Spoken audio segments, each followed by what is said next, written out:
bonjour. Alors, aujourd'hui, de quoi tu vas nous parler? Ah, mais qu'est-ce que c'est que... De cette tête. Alors, Oh, mon Dieu. elle vient de Papouasie. C'est une tête dite trophée. Pareil, il faut imaginer que cet homme-là, asiatique, vous voyez, les pommettes sont saillantes. Ah, t'arrives à savoir... Absolument. Et par le nombre de dents, on peut savoir quel âge il a également. Là, 3, 4, 5, 6, 7, 6.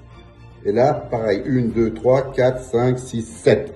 C'était pas un adolescent, c'était un homme déjà, sans doute de 24 à 26 ans. Eh bien, la particularité de cette pièce, elle en a deux.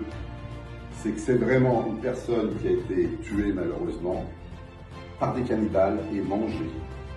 On a découpé sa calotte pour pouvoir en extraire la cervelle, pour pouvoir la manger. Alors, c'est pas comme ça qu'il est mort, si? Ah bah il est mort avec le sabre en question, on lui a coupé la tête. Ah. Et après, donc, on mange la cervelle, on met tout au fourmi pour décaper tout ça, enlever les chairs et le garder. La particularité, c'est que vous voyez, il y a des fibres également, qui sont faites pour pouvoir le porter à la ceinture, pour montrer que on est puissant. Donc, on doit le respecter. Ces têtes étaient mises également dans la maison des esprits, c'est-à-dire là où habite le guerrier, au-dessus de sa porte. S'il avait tué plusieurs hommes, il les mettait donc pour montrer sa puissance au-dessus de sa porte avant de rentrer à la maison. Alors, c'est sûr qu'on peut juger aujourd'hui, nous jugeons avec notre culture européenne, mais eux, c'est leur culture à eux. Donc, nous ne pouvons pas juger également, c'est très compliqué. Bien sûr, il faut apprendre. Ça faisait partie des traditions locales. Avec, donc, cette pièce, je l'ai trouvée en Belgique, chez un antiquaire, il y a au moins 15 ans.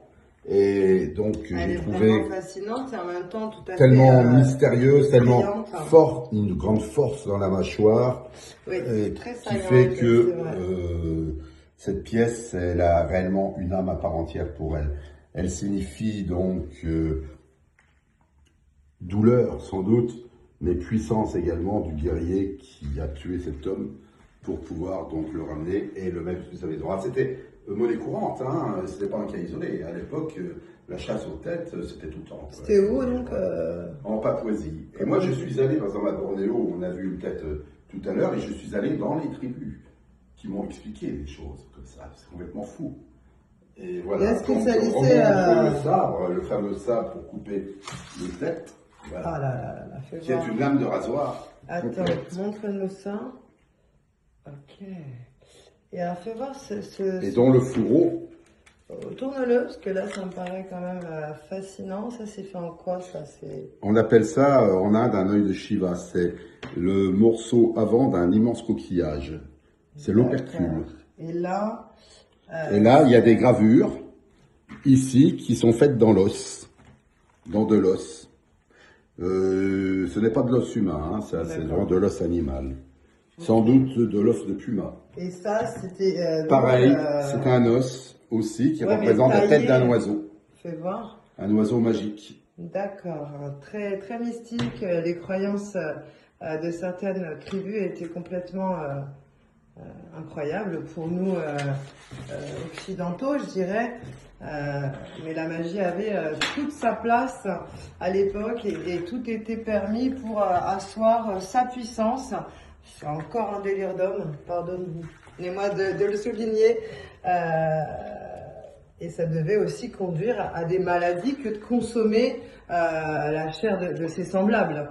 Cette espèce de maladie qui ressemble à la maladie de la vache folle, j'ai plus le nom en tête, mais qui provoquait des problèmes, je dirais, nerveux, de tremblement. Absolument, comme la vache folle dernièrement. Vraiment pareil. Incroyable. Merci beaucoup, Gilles.